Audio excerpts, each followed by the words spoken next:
সাইয়্যিদুনা আইয়ুব আলাইহিসসালাম কোরআনে বর্ণিত ২৫ জন নবীর মধ্য থেকে অন্যতম একজন নবী। ইবনু কাসিরের বর্ণনা অনুযায়ী সৈয়দনা ইসহাক আলাইহিসসালামের দুইজন যমজ পুত্র ছিল। একজন হচ্ছেন ইয়াকুব আলাইহিসসালাম, আরেকজন হচ্ছেন ঈস। সৈয়দনা আইয়ুব আলাইহিসসালাম এই ঈসের বংশধর। তিনি ছিলেন ইসহাক আলাইহিসসালামের ছেলে, ঈসের নাতির ছেলে বা প্রপৌত্র। ফিলিস্তিনের দক্ষিণ সীমান্তের হুরান এলাকায় সৈয়দনা আইয়ুব আলাইহিসসালামের জন্ম। সৈয়দনা আইয়ুব আলাইহিসসালামের দাওয়াতি অভিযাত্রা বা উনি কোন উম্মতের কাছে প্রেরিত হয়েছেন তাদের বর্ণনা, তারা কি অ্যাকসেপ্ট করেছিল নাকি বিরোধিতা করেছিল, বা তাদের উপর কোনো শাস্তি এসেছিল কিনা, কোনো মুআজিজা, এর কোনো কিছুই কোরআনে কিন্তু বর্ণিত হয়নি।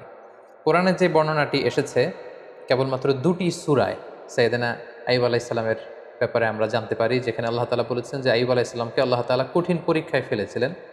সিভিয়ার স্কিন ডিজিজ হয়েছিল ওনার, এমন এক ধরনের চর্মরোগ হয়েছিল বা দেহে এমন ধরনের পচনশীল একটা রোগ হয়েছিল, দেহে পচন ধরে গিয়েছিল, ফলে ওনার আশেপাশের লোকজন ওনাকে ছেড়ে অনেক দূরে চলে গিয়েছিল। উনি স্বাস্থ্যগতভাবে অনেক বেশি কষ্ট পেয়েছিলেন এই অসুস্থতায়, এই রোগে। কেউ কেউ এটাকে কুষ্ঠরোগ বলেছেন, কেউ এটাকে চর্মরোগ বলেছেন। এটা দিয়ে আল্লাহ তাআলা সাইয়েদনা আইয়ুব আলাইহিসসালামকে দীর্ঘদিন তিনি পরীক্ষা নিয়েছিলেন।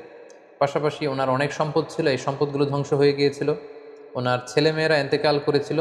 এরকম একটি ভয়ঙ্করতম পরীক্ষার মধ্য দিয়ে তিনি জীবন কাটিয়েছেন এবং ধৈর্যের পরাকাষ্ঠা দেখিয়ে আল্লাহ তাআলার কাছে সম্মানিত হয়েছিলেন।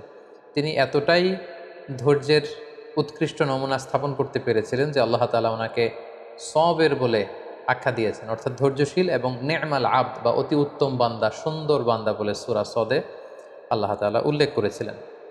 আমরা যদি সরাসরি কালামুল্লাহ মাজিদের দিকে তাকাই তাহলে দেখব যে সূরাতুল আম্বিয়া এবং সূরাতুস সদ, এই দুইটি আয়াতে আল্লাহ তাআলা আইয়ুব আলাইহিসসালামের ব্যাপারে আলোচনা করেছেন। সূরাতুল আম্বিয়াতে আল্লাহ তাআলা বলছেন, ওয়া আইয়ুবা ইয নাদা রাব্বাহু আন্নী মাসসানিয়াদ দুররু ওয়া আনতা আরহামুর রাহিমিন।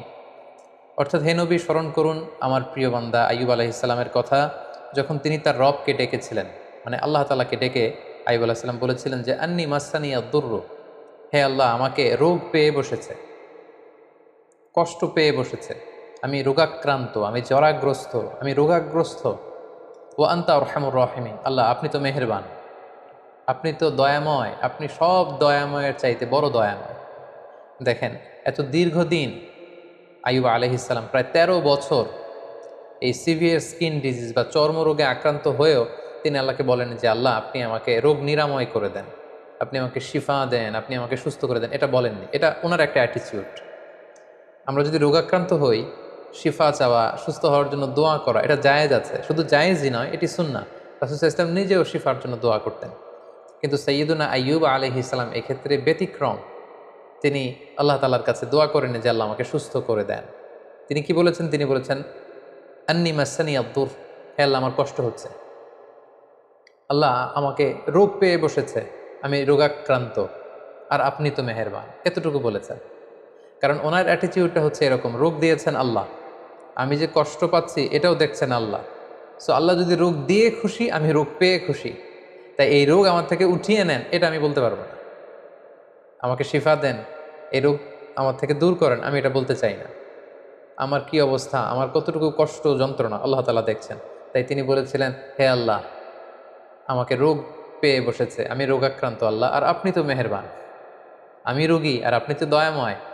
এটা দিয়ে উনি কেমন যেন বোঝাতে চাইলেন যে হে আল্লাহ, আমি যে অসুস্থ, আপনি তো দয়ার সাগর, আপনি তো চাইলে দয়া করে আমাকে সুস্থ করে দিতে পারেন। এভাবে তিনি আল্লাহ তাআলাকে ডেকেছেন এবং আল্লাহ তাআলা এত খুশি হয়েছেন, আল্লাহ বলছেন যে ফাস্তাজাবনা লাহু, আমি আইয়ুবের ডাকে সাড়া দিলাম, ফাকাশাফনা মা বিহি মিন দুর, তার যে রোগ এটাকে আমি ভালো করে দিলাম।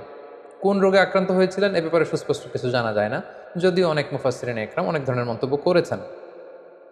আল্লাহ তাআলা বললেন ওয়া আতাইনাহু আহলাহু, আমি তার সন্তানদেরকে ফিরিয়ে দিলাম, ওয়া মিসলাহুম মাআহুম, এবং অনুরূপ আরো দান করলাম।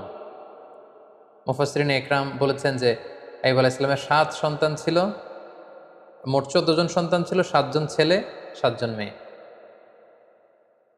ছাদের নিচে চাপা পড়ে ৭ ছেলে ৭ মেয়ে সবাই ইন্তেকাল করেছে। আল্লাহ তাআলা তাদেরকে আবার পুনরায় জীবিত করলেন। কোন কোন তাফসিরে এসেছে যে আল্লাহ তাআলা ৭ ছেলে ৭ মেয়ে এই 14 জনকে আবার জীবিত করলেন। শুধু তাই নয়, ও মিসলাহুম মাআহুম, আইয়ুব যখন সুস্থ হয়ে গেল তার ঔরসে আল্লাহ তাআলা আরো 7 জন ছেলে আরো 7 জন মেয়ে, মোট 14 জনকে দান করলেন। সুবহানাল্লাহি ওয়া বিহামদিহি। আল্লাহ তাআলা বললেন রাহমাতাম মিন ইনদিনা, এটা আমার পক্ষ থেকে রহমত স্বরূপ। ওয়া যিকরা লিল আবিদিন, আর ইবাদতকারীদের জন্য এতে রয়েছে উপদেশ। যারা আল্লাহ তাআলার ইবাদতে মগ্ন থাকে, আইয়ুবের মতো এরকম ইবাদতকারী হতে চায়, তাদের জন্য এই ঘটনার মধ্যে উপদেশ রয়েছে। সূরা সদের দিকে যদি আমরা তাকাই তাহলে দেখব যে কিভাবে আল্লাহ তাআলা এই 13টি বছর রোগাক্রান্ত থাকার পরে আইয়ুবকে তিনি সুস্থ করলেন। আল্লাহ তাআলা ইরশাদ করছেন, উরকুদ বিরিজলিকা হাযা মুগতাসালুম বারিদুন ওয়া শারাব। অর্থাৎ হে আইয়ুব, আইয়ুব আলাইহিস সালাম যখন বললেন যে আল্লাহ আমার কষ্ট হচ্ছে, আপনি তো মেহেরবান, আল্লাহ তাআলা তখন আইয়ুব আলাইহিস সালামকে বললেন যে উরকুদ বিরিজলিক, অর্থাৎ হে আইয়ুব তুমি তোমার পা দিয়ে জমিনে আঘাত করো। হাযা মুগতাসালুন বারিদ, সাথে সাথে এখান থেকে ঠান্ডা এক ধরনের ঝর্ণার পানি নিঃসরিত হবে। ওয়া শারাব, এবং এখান থেকে খাওয়ার পানি নিঃসরিত হবে। আল্লাহু আকবার। 13 বছর পর আল্লাহ প্রত্যাদেশ করলেন পা দিয়ে আঘাত করো, তিনি পা দিয়ে আঘাত করলেন, সাথে সাথে এখানে ঠান্ডা পানি মজুদ হয়ে গেল। এই ঠান্ডা পানি দিয়ে আইয়ুব আলাইহিস সালাম গোসল করলেন। গোসল করার সাথে সাথে আল্লাহ তাআলার মেহেরবানিতে তার দেহের সব চর্মরোগ, কুষ্ঠরোগ, ক্ষতিকারক সব কিছু দেহ থেকে ঝরে পড়ে তিনি সতেজ সবল, আগের মতো সেরকম এনথিউজিয়াস্টিক, ওনার স্ট্যামিনা, এনার্জি, শক্তি সব তিনি ফিরে পেলেন। এবং আল্লাহ তাআলা বললেন ও শারাব, এবং এখান থেকে খাও। তিনি এই ঠান্ডা পানি যখন পান করলেন তিনি আগের মতো সতেজ সবল তিনি হয়ে গেলেন। আল্লাহ তাআলা বললেন ওয়া ওয়াহাবনা লাহু আহলাহু ওয়া মিসলাহুম মাআহুম, আমি তার সন্তানদেরকে ফিরিয়ে দিলাম এবং অনুরূপ সন্তান আমি আবার তাকে দান করলাম। যেটা আমরা একটু আগে উল্লেখ করেছি যে অনেক মুফাসসিরিন একরাম বলেছেন 7 ছেলে 7 মেয়ে ছিল, ওনার ব্যবসা প্রতিষ্ঠান ধ্বংস হয়ে গিয়েছে, ঘরের ছাদের নিচে চাপা পড়ে 7 ছেলে 7 মেয়ে ইন্তেকাল করেছে, আল্লাহ তাআলা তাদেরকে আবার জীবিত করে দিলেন। এবং পরবর্তীতে আরও 7 7 14 জন সন্তান তাদেরকে ফিরিয়ে দিলেন। আবার নতুন করে আরও 7 জন ছেলে, আরও 7 জন মেয়ে, আরও 14 জন সন্তান সন্ততি আল্লাহ তাআলা আইয়ুব আলাইহিস সালামের ঔরসে দান করলেন। আল্লাহ তাআলা বললেন রাহমাতাম মিন ইনদিনা, আমার পক্ষ থেকে রহমত স্বরূপ আমি এটা দিয়েছি। ওয়া যিকরা লিউলিল আলবাব, এবং যারা জ্ঞানী তাদের জন্য আমি এখানে উপদেশ রেখে দিয়েছি। এবং এই আয়াতের সর্বশেষে তিনি উল্লেখ করলেন ইন্না ওয়াজদানাহু সাবিরান, আমি আমার আইয়ুবকে ধৈর্যশীল পেয়েছি। সুবহানাল্লাহ। আল্লাহ তাআলার পক্ষ থেকে এরকম একটি সার্টিফাই করা, এরকম উপাধি দেয়া যে আমি আমার আইয়ুবকে সবের পেয়েছি, ধৈর্যশীল বান্দা পেয়েছি। ইন্নাহু নি'মাল আবদু ইন্নাহু আওয়াব, নিশ্চয় সে উত্তম বান্দা, সে আমার অত্যন্ত ভালো একজন বান্দা, উত্তম বান্দা, সুন্দর বান্দা। ইন্নাহু আওয়াব, সে সবসময় আমার দিকে ফিরে আসে, সে রব অভিমুখী, সে আল্লাহ অভিমুখী। সুবহানাল্লাহ বিহামদিহি। তাহলে এই আয়াত থেকে তিনি 13 বছর অসুস্থ থাকার পরে কোন প্রক্রিয়ায় সুস্থ হলেন সেটা জানলাম। পায়ের আঘাতে আল্লাহ তাআলা ঝর্ণার ব্যবস্থা করলেন বা কুয়ার ব্যবস্থা করলেন, সেই পানি দিয়ে গোসল করলেন, তিনি পান করলেন, আল্লাহ তাআলা তাকে সুস্থ করে দিলেন, ওনার সম্পদ ফিরিয়ে দিলেন, সন্তান ফিরিয়ে দিলেন, এবং তাকে আল্লাহ তাআলা ধৈর্যশীল এবং উত্তম বান্দা বলে ঘোষণা করলেন। এবং অনেক মুফাসসিরিন একরাম উল্লেখ করেছেন যে উনি যখন অসুস্থ ছিলেন, চর্মরোগে আক্রান্ত, ওনার আত্মীয় স্বজন প্রতিবেশী সবাই ওনার থেকে মুখ ফিরিয়ে দূরে চলে গিয়েছে। কেবল ওনার স্ত্রী ওনাকে ছেড়ে দূরে কোথাও যায়নি। ওনার স্ত্রী অন্য জায়গায়, মানুষের বাড়িতে বাড়িতে বিভিন্ন জায়গায় তিনি কাজ করতেন, কাজের বিনিময়ে যে অর্থ পেতেন এটা দিয়ে তিনি স্বামীর জন্য খাবার কিনে আনতেন, স্বামীর সেবা শুশ্রূষা করতেন। এই 13টি বছর তিনি তার অসুস্থ স্বামী আইয়ুব আলাইহিস সালামকে আগলে রেখেছিলেন, স্বামীকে ছেড়ে তিনি কোথাও চলে যাননি। সম্মানিত সুধী, এ পর্যায়ে আমরা আইয়ুব আলাইহিস সালামের জীবনী থেকে কিছু লাইফ লেসন আপনাদের সাথে শেয়ার করব। প্রথম যে লেসনটি আমরা পাই সেটা হচ্ছে sickness could be a test. আমরা প্রায় অসুস্থ হয়ে পড়ি, আমাদেরকে মনে রাখতে হবে এই অসুস্থতা কিন্তু আল্লাহ তাআলার পক্ষ থেকে একটি পরীক্ষা। আমরা কখনো সুস্থ থাকি, কখনো অসুস্থ থাকি। আল্লাহ তাআলা আমাদেরকে কাউকে সুস্থ রেখে পরীক্ষা করেন, তিনি দেখেন যে সুস্থ থেকে আমরা আল্লাহ তাআলার শুকরগুজার হই কিনা।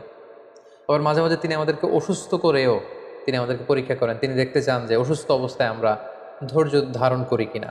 তো আমাদের পুরো জীবন প্রক্রিয়াটাই কিন্তু একটা পরীক্ষার মধ্য দিয়ে যাচ্ছে।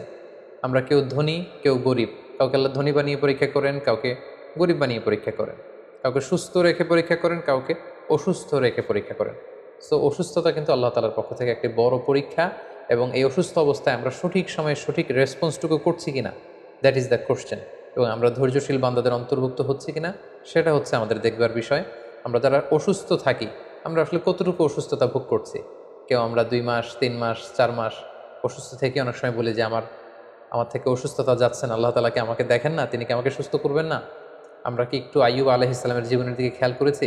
তিনি টানা 13টি বছর অসুস্থ থাকার পরেও আল্লাহ তাআলাকে বলেননি আল্লাহ যে আমাকে সুস্থ করে দেন, যদিও সুস্থ করে দেন বলা জায়েজ, কিন্তু তিনি বলেছেন যে আল্লাহ আপনি তো মেহেরবান। সো আমরা অসুস্থ অবস্থায় যেন ধৈর্য ধারণ করতে পারি, আল্লাহ তাআলার উপর আস্থা এবং বিশ্বাস যেন আমরা অটুট রাখতে পারি, সেটা হচ্ছে আইয়ুব আলাইহিস সালামের জীবনী থেকে আমাদের জন্য প্রথম শিক্ষা। দ্বিতীয় যে শিক্ষাটি আমরা পাই সেটি হচ্ছে বড় পরীক্ষায় বড় পুরস্কার লাভ হয়।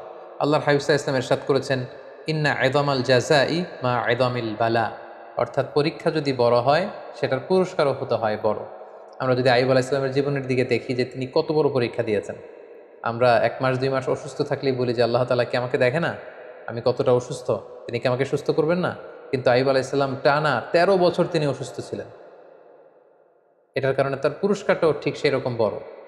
তার সন্তানকে আল্লাহ তাআলা নিয়ে গিয়েছিলেন, তার সম্পদ শেষ হয়ে গিয়েছিল, আল্লাহ তাআলা সম্পদ ফিরিয়ে দিলেন। তিনি অসুস্থ হয়েছিলেন, চর্মরোগে আক্রান্ত ছিলেন, তিনি একেবারে সতেজ হয়ে গেলেন, শক্তিশালী হয়ে উঠলেন।